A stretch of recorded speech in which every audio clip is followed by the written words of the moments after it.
Mahakama ya kijeshi ya kule Kinshasa imetoa hukumu hapo jana dhidi ya rais wa zamani wa DRC Bwana Joseph Kabila, hukumu ya kifo kwa kile ilichoeleza kwamba imemkuta na hatia ya makosa mbalimbali ikiwemo uhaini, lakini pia kuendesha uasi. Mahakama hiyo inamtuhumu Joseph Kabila kwamba yeye ndio kiongozi wa waasi wa AFC M23.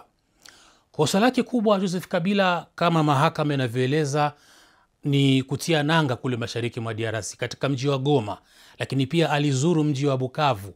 Ni miji ambayo ipo chini ya udhibiti wa kundi la waasi wa AFC M23. Hilo limemwonyesha kwamba yeye ndiyo kiongozi wa waasi wa AFC M23. Licha ya hayo yote, wasomi wa masuala ya sheria wameonyesha wazi kwamba kesi hiyo imeendeshwa kisiasa na kwamba hukumu hiyo inaonekana wazi kwamba ni ulipizaji kisasi wa kisiasa, kama vile kumziwia Rais Joseph Kabila ambaye mara kadhaa ameonyesha nia kutaka kurejea tena madarakani.